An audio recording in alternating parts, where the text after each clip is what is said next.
Hi. Are we on? Are we live? Nothing?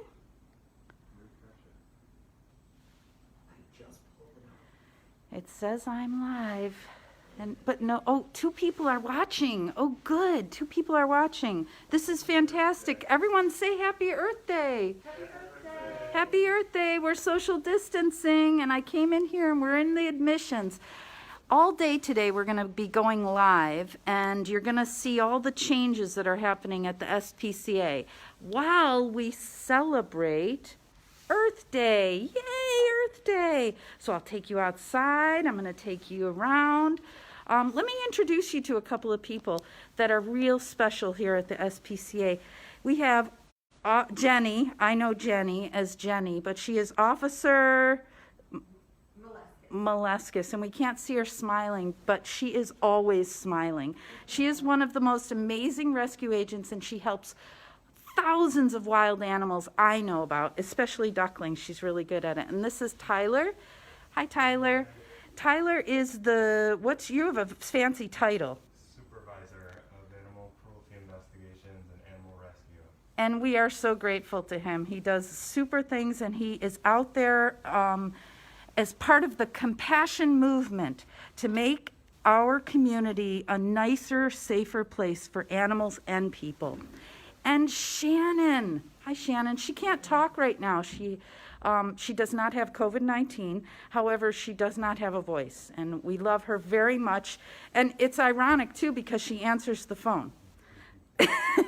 But we love her. So let's go walking around. Anyway, why we're here, and I'll turn this around and we'll go outside for a bit. So why I'm here today is to say Happy Earth Day to everyone.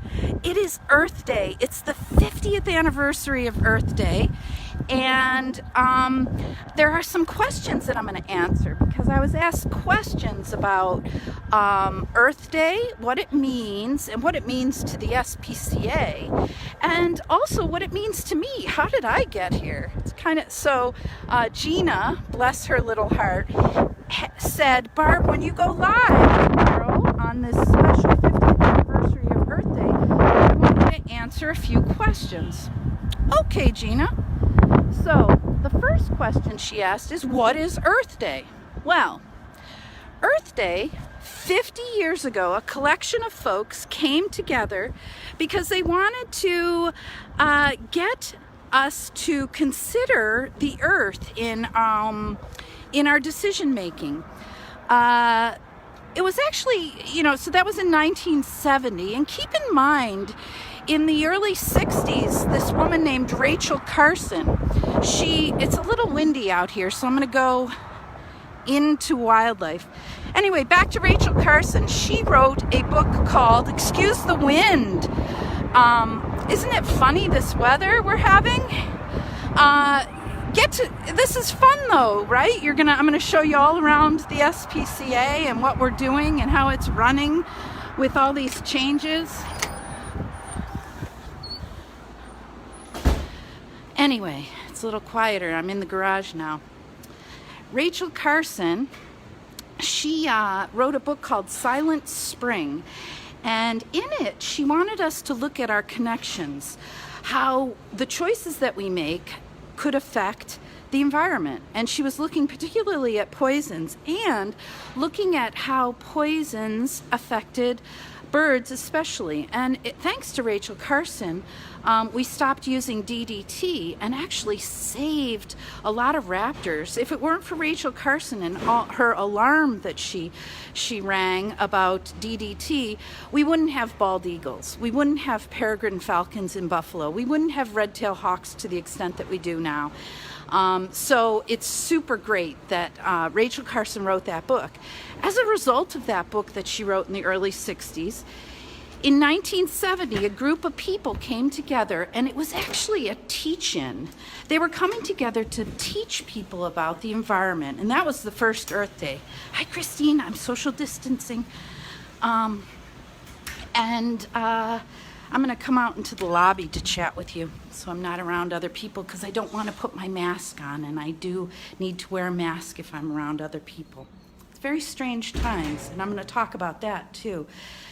But Earth Day in 1970, you have to remember, before 1970, we didn't think about pollution as much. There was no Environmental Protection Agency, there was no Clean Water Act, there was no Clean Air Act.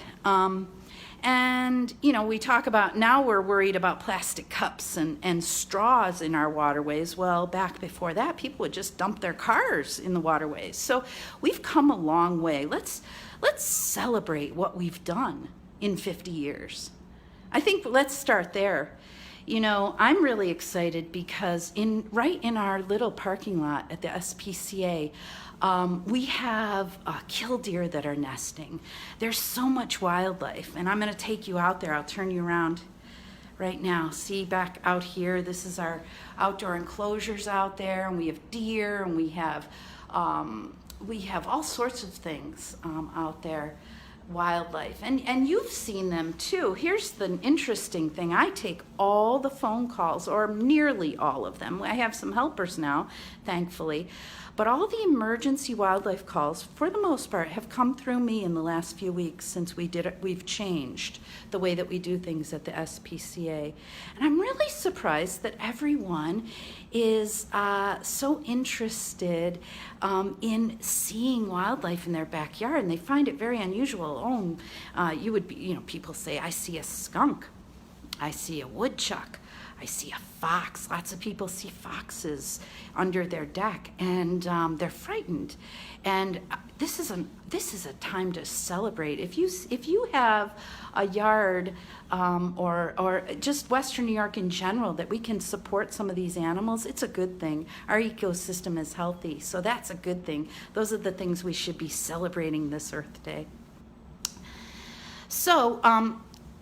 So what is Earth Day? Earth Day was that first celebration in 1970, and it was a teach-in.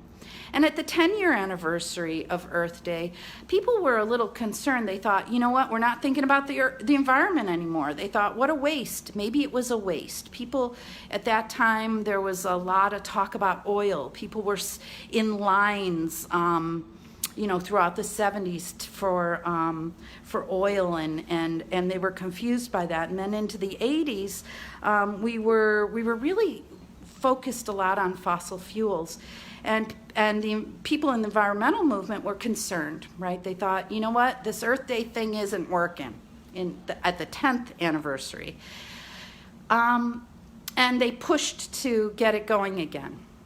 Now, my own personal experience with Earth Day started on the 20th anniversary. I was at UB, and I organized, and there might be some people out there in Western New York that actually went to the 20th anniversary of Earth Day, the big celebration at UB, and I was the one that organized that. That's when I was a student getting my degree in environmental studies at the time from UB, and we brought a lot of people together, a lot of my favorite bands, but we also brought together, one of the highlights was Robert Creeley, the poet laureate for New York State, wrote a poem for that 20th anniversary of Earth Day. So I've been involved in this for a while.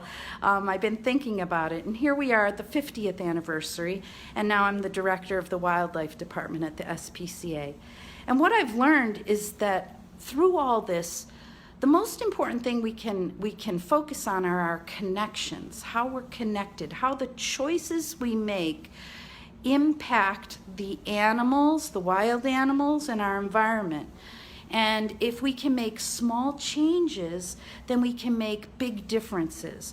So what I encourage folks to do is walk softly on the earth. Try to minimize the negative impacts that you might make on the earth, and that those little changes, they add up. So don't feel like you have to solve all the problems of the earth, but just make small changes. So let's go back to Gina's question. She asked me a number. How did I get involved in Earth Day? Well, you heard at the 20th anniversary. I organized that at UB. If anyone went to that, please comment and let me know that you were there. That would be kind of cool if I knew some folks were there that mentioned it. How did I start at the SPCA? Okay, this is an interesting little thing. How did I get here, right? As an environmental studies major and someone who organized Earth Day in 1990 at UB, how did I get to be the director of the wildlife department? Well, it's kind of an interesting story. My mother passed away. This is going back about 8 years now. And at the time, I was in between jobs. I had been teaching. I was teaching science and some other subjects at a school. And I thought, it was in the summer, my mother was dying, and I thought, well, I'm just going to substitute teach in September.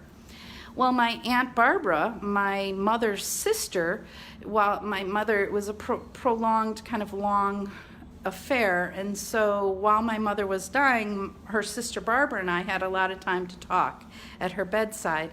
Well, my Aunt Barbara happened to be the director, or the executive director of the SPCA, and she said there's a long-term sub-position in our humane education department, and we'd love to have you. And so that's how I started. I started teaching kindness and compassion through the humane ed department. And I thought I was only going to be here a few months.